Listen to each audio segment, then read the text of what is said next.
Welcome to Touched and Empowered, a show created to empower individuals to value their lives by hosting think tank discussions that will inspire positive action. Touched and Empowered with Katie and Ace starts now.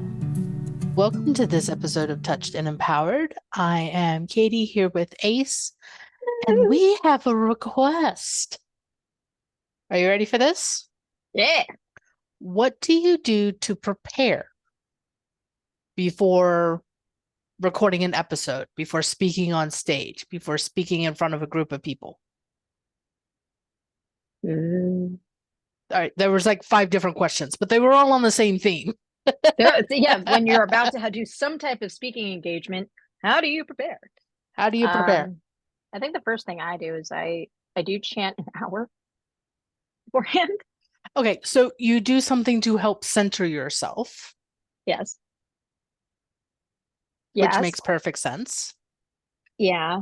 And then usually I'll read some type of philosophical quote or listen to some type of motivational speech kind of to get things moving a little bit. Motivation, inspiration makes sense. Like for instance, I'm gonna because I have these right next to me apparently.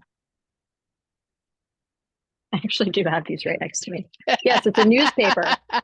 It's called the World Tribune. How novel to have an actual paper newspaper. I actually have a newspaper. By the way, let me know if you see the light. Well, there's a smidge of a glare in the background, but it's okay. Okay. I'm not stressing. Awesome. Like quote of the week. Peace in our world is everybody's business. I'm like, ooh. Very good quote.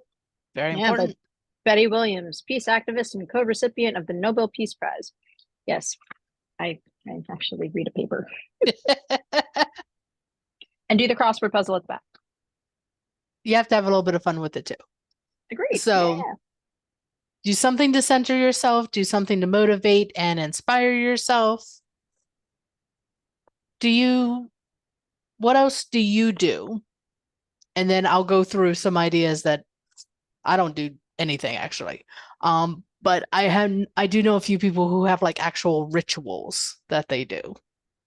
Yeah, ritual. I used to have like a set ritual, but it was so rigid that I was so rigid when I would speak. And I kind of noticed that and I became really aware of it. Generally speaking, some type of exercise actually helps a lot. But that's something that you would do a lot earlier in the day, not like right before going. Right before you speak. Oh, okay. So this is like what, the first 30 minutes? Say an hour, 30 minutes to an hour before you speak in front of a group, on stage, podcast, or even having an what I will quote unquote important talk with somebody. What do you do, say, an hour before your planned talk? That's fascinating. When I get my morning routine completely done, I'll just film myself for an hour. I'm not even kidding. Like I will literally, because you want to be in high vibes, so you want to get a love on yourself a little bit.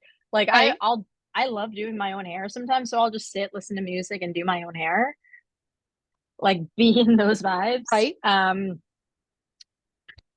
I'll usually prepare anything that's like hard hitting literally a day before instead of the day of, because you're already nervous the day of, so you got to chill out, in my opinion. So I agree. If you're doing a like keynote talk, if you're speaking in front of a large group, if you might be having one of those quote unquote those conversations that you need to have important key points for beforehand, all that research and stuff, definitely a day or more beforehand, because you want to be well prepared. But I'm talking about what you do 30 minutes to an hour before you start your talk. Right. That's what the question was, is what do you do right before you take the deep breath, walk on stage, right before you hit the record button, right before someone introduces you?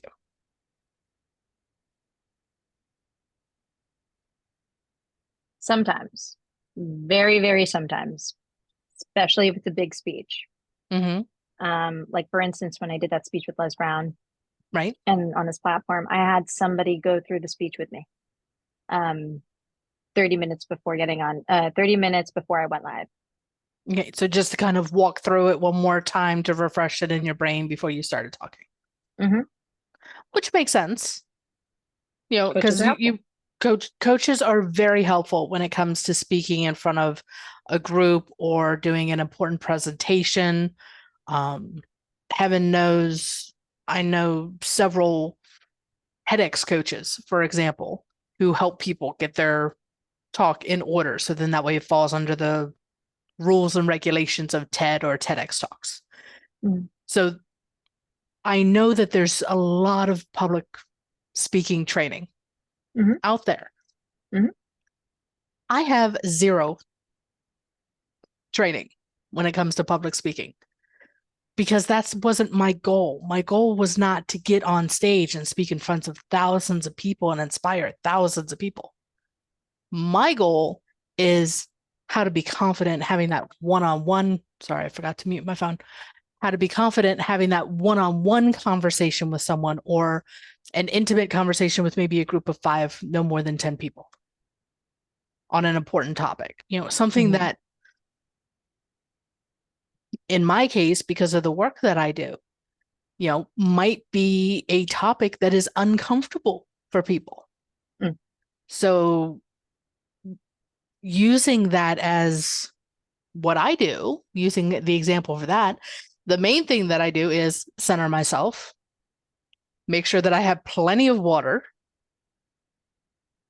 and remind myself that I am capable, creative, and resourceful enough to present the information and let the other people be heard. Because again, I'm doing it as a talk, as a conversation with someone. Mm. And we all want to feel like we've been heard.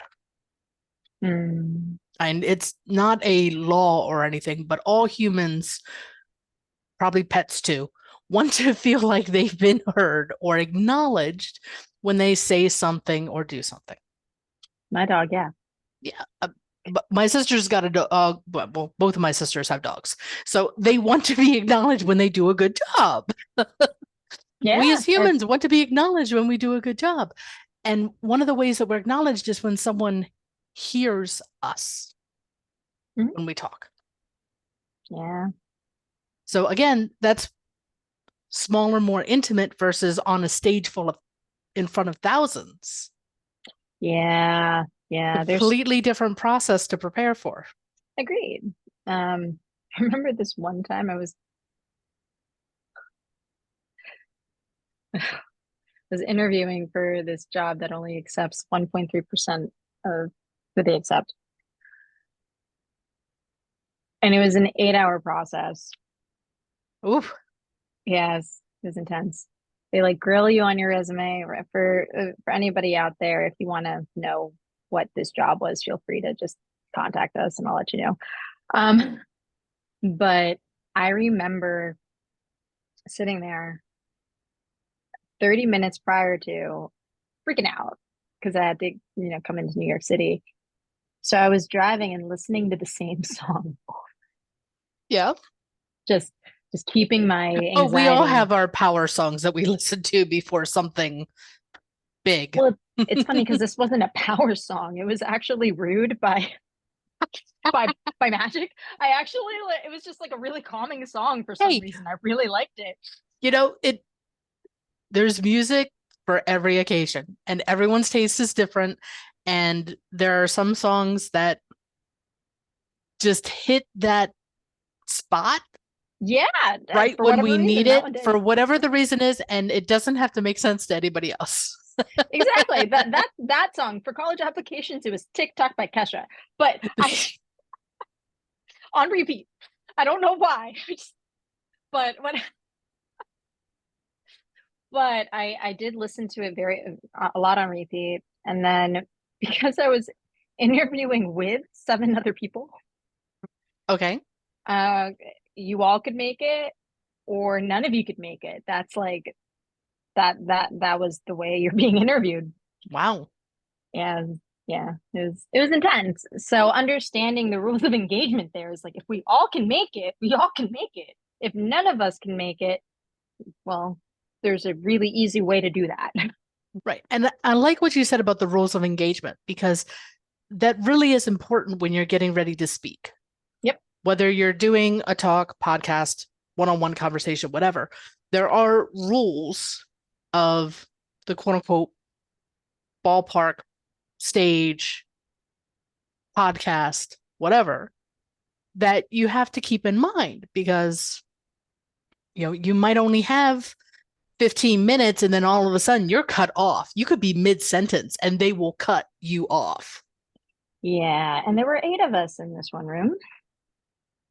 Which ups the ante. Because you have the pressure of your peers in the room while you're being interviewed versus the one-on-one interview. Exactly.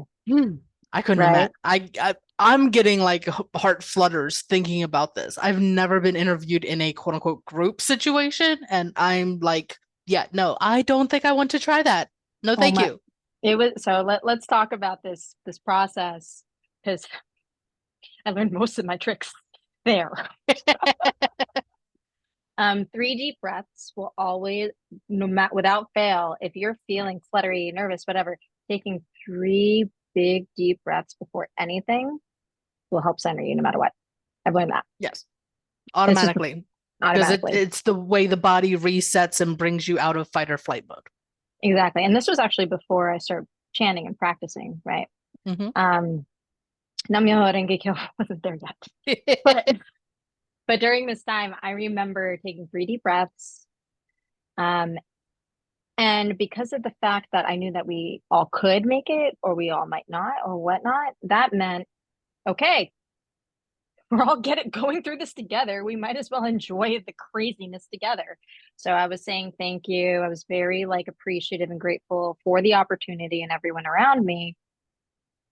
Those setting us an intention of gratitude just to even take that step forward to do any speaking engagement will help center you and put you in a really good energy. I could tell everyone was nervous. Which is completely understandable. Right? Because there's the one-on-one interview where they take your resume and then they literally grill it.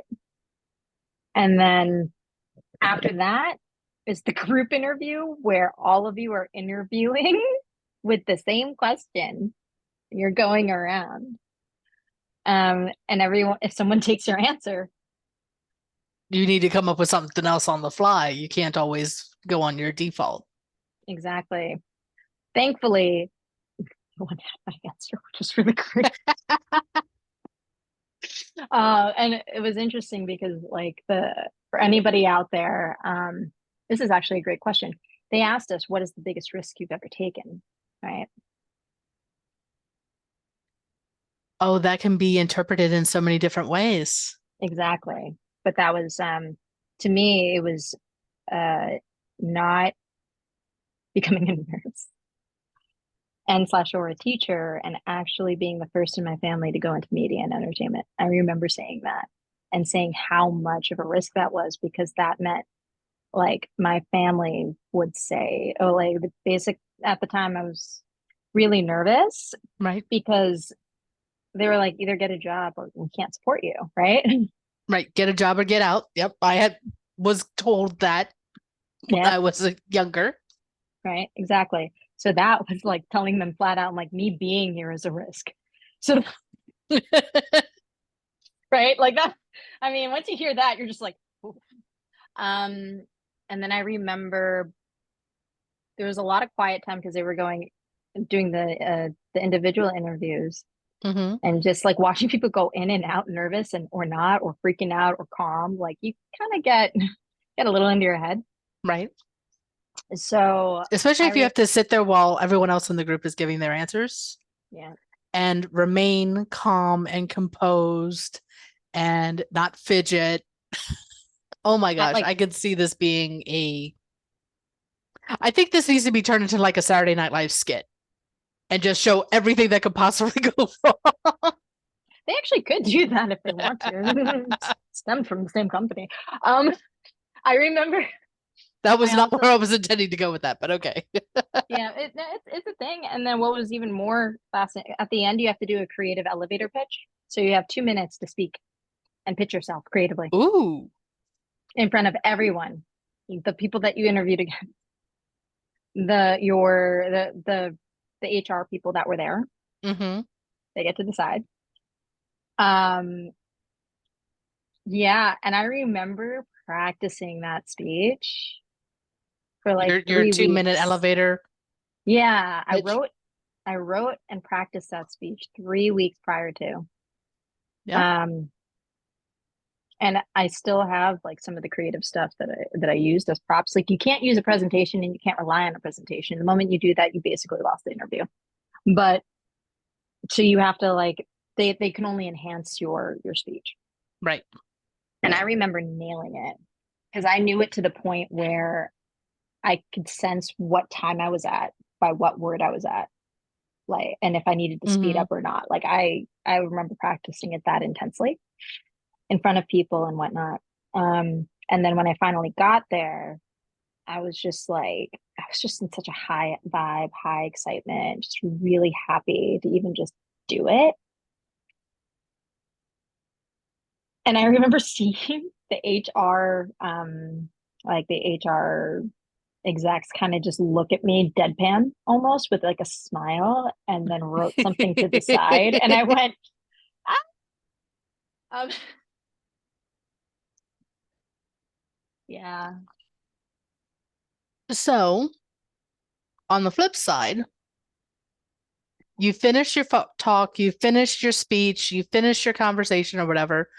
What do you do now that you've got this still very high energetic buzz from talking? At the time, freak out for 2 weeks before I found out I got in. So you spent 2 weeks just kind of running around going, oh my God, oh my God, oh my God, oh my God, oh my God. Yeah, pretty much. Yeah, my mom, I remember her like I remember when I got the voicemail and I was at the mall with my mother and I was jumping up and down and I was screaming. I was like, ah!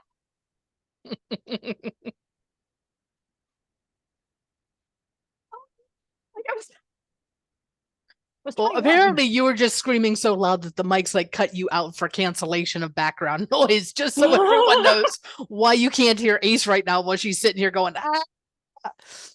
It's because of the Zoom settings. Oh, I remember freaking out and I remember just like, yeah, that buzz, it continued on for 2 weeks, literally 2 weeks. And then in those 2 weeks, I had graduation the week after. Oh, wow. That's an insane time frame. And I was actually singing for the graduation too. I was singing the Star Spangled Banner for the graduation. So it was just like 3 weeks of just high anxiety that you could possibly have. And anytime I go into any situation now, I'm like, nothing was like that. Yeah. I mean, I think everyone has their, okay, it's less than this situation. And I can think of like a job interview where I was not in a good place. I was actually sick on the day of my interview. And because I physically was not feeling well, my answers reflected that. Mm-hmm. And I actually, when I left the interview, I walked out of the room that we were interviewed with and I turned around and I said, I am going to apologize and request that you withdraw my application for even considering me for the position because I feel like crap and I know this interview was crap. I don't even want you to waste your time anymore with my application. And left and went home and climbed back into bed for like 3 days. So, I mean, I know that if I could survive that, I mean, it was a bad interview. I don't think they would even they might have fired me if I was like trying to promote to another position with this company. Right. That's how bad I feel like I did. But I know that because of that experience, what to do before I go in to have my next interview, my next talk or something. If I physically do not feel good, I will cancel. I will reschedule because I need to take care of me first. Yeah. Instead of trying to push through it because I thought the job was more important than my health. Yeah. And it doesn't work like that. Yeah, Because no, it doesn't work yeah, like that. yeah, the moment you step in any room like that, you've lost. It's like, because the thing is, nothing is more important than your health. Even if they take you and they know that you're actually like, you were feeling like crud and they didn't care, that's even worse. You should not take that job. Right, because that's it what's means going to that they are happen. desperate for employees and they're going to expect you to show up while you're sick. And additionally, they're not going to treat you well. Right. Like throughout the entire time that you're employed there, it's going to be bad. Like that's important for people to Yeah. kind of So, consider. I mean, just my own unique experience in that one.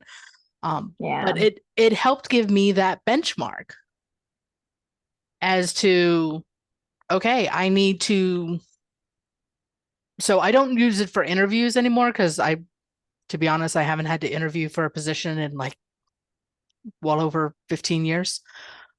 But what I use it for now is when I'm going to be having a presentation, a talk, a conversation with someone.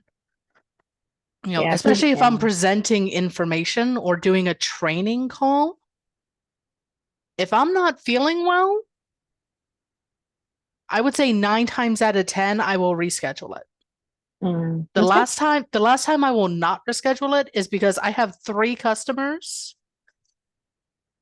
who have known me for like 10 plus years. And I will show up and they'll say, okay, we have 5 minutes to get this shit done. And then you're getting chicken soup and you're going to bed. So they're like, adopted family. They're like, thank you for taking this time. I'm not going to waste your time. Let's get this taken care of and get it done. Which I shouldn't do it because I really should be taking care of myself first. But these are like my longest clients. So, exception to the rule. There's always an exception to the rule. But I also know that they're not going to abuse it. And they know that I'm not going to call and be like, I have to reschedule because I'm sick if I'm not sick, because I hold myself in such a high integrity. My word is I will be there if I have the energy and I'm feeling well and I'm, have everything, all my ducks in a row. Right. Yeah. And that's kind of like, I guess that's another thing. Before the 30 minutes before should not be the time when you're checking that. Yeah. That should happen like when you wake up. Yeah. The morning of is when you check in and be like, am I feeling okay? Am I physically okay? Am I healthy? Take time, take the medicine, drink some water, make sure that you are okay before you continue. Yeah. It's interesting because what I also kind of understood from presentations and speaking, yes, interviews are one thing, any type of speaking engagement, like you don't always have to prepare for that. You just have to be nimble. Yes, there are times that it is very much, you have to be flexible and fly by the seat of your pants. Exactly. When it comes to like speaking, it's been a really long time since like I felt challenged to do a speech. I know that sounds weird. It's not necessarily like one of my good friends in like in MSG, really good friend. She like throws me in with like maybe like bullet point agenda sometimes because she knows I'm good. Like I'll just fly in like literally 30 minutes like beforehand. Hey, do you mind doing this? I'm like, how many? I don't even think about how many people are going to be there. I'm just like, okay, yeah. And then now I'm kind of like, because of that.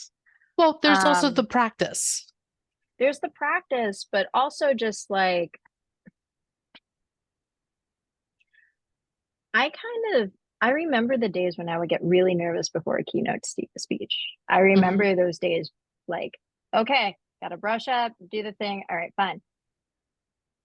I don't have those nerves as much anymore, which is interesting. I think additionally, what I found is that with my morning routine, the one that I already have, the one that I mentioned, like chant, Right. study something philosophical, like learn something pretty much. Um, Sometimes just like having a conversation with somebody or even walking my dog or whatnot, I'm ready to go even within a 30-minute or less notice. So I don't have to really prep into it. The 3 breaths do help. They do. Absolutely. But when you have a really solid like morning routine, you're ready for anything. That's what I've learned. And I've also kind of recognized that, for instance, I was giving a keynote speech, I believe, at somebody else's, it was at her health event, which was really cool. And prior to that, I actually didn't prep much because I already did the speech before. Yeah, it's something that, for lack of a better term, the content you were already familiar with. I was already familiar with it because it's, and like when the audience is receptive to what you're trying to give them, right? Good portion of the time, you'll feel pretty in tune with what you got to do. Yes. So I've been noticing a lot more of like the 30-minute prep can also induce anxiety versus like actually just like, all right, head in the game, let's go. And Yeah. I think that's just all part of the practice, and just, for lack of a better term, not just the practice, but actually doing it. You could practice in front of the mirror only so many times, but it's the actual doing the talk, doing the presentation that helps you, one, provide evidence that yes, you are capable, creative, and resourceful enough to do it without passing out, and gives you that confidence. Now, I will share, there have been presentations that I have done for the last year. Every single time I do the presentation, I still have butterflies in my stomach. I still have shortness of breath. I still have, oh my God, they're going to think I'm a fraud. But I believe in the content that I'm talking about. I believe that the message I am sharing is of so much importance for the world that I am willing to be uncomfortable to help get the message out. That's beautiful. There's actually this incredible TED Talk, and if I can remember who this woman is, I can't. I just remember her amazing accent and her really cool dress. And she and we'll eventually find out what TED Talk this is, and then we'll put it in the notes. But she shared this story once about how in her hometown, her family, like it's either her family or her hometown. Essentially, they were supposed to put on this performance, and she was playing an instrument. And before the performance, in front of this group of people, she was getting really nervous, and she was having butterflies, and she was talking to her mom, and like she was freaking out. And her mom was like, says her name because we'll figure out what name that is. Right. Name. Don't be so selfish. You think this is about you? Your job is to go in there and make them smile, laugh, and let them have a good time. Right. And it just smacked her out of it. I was like, wow. Perception is a huge factor in it. Yeah. And honestly, it's true. I think when you're in that situation, if you're having butterflies before any type of speaking engagement, when you recognize that it isn't about me, it's about I'm giving something to somebody, they need to receive it. Right. And your determination and goal is for them to receive it. That right there takes all the butterflies away. And as much as I would love to continue on this topic, I hope that we've answered these questions for people who have submitted them about what to do before talking or podcasting or whatever. But we do have to wrap up this episode today. So thank you for sharing about your crazy interview process. That was great. And yes, if we find the information on this particular TED or TEDx talk, we will add that into the notes. Because that does sound like something that everyone should hear at least once in their life. That if you're getting ready to talk or present some information, remember it's not about you. It's about the message that you're delivering. Yeah. And you're the conduit for it. So thank you so much for doing what you're doing. Yeah. Yes. So yay. So thank you, everyone. And we will see you next week. Don't fall over. Don't fall over. I fell over. The wall caught me. Bye. Thank you for joining us. We hope that the discussion today will inspire you to take positive action in your life. Until next week, be empowered.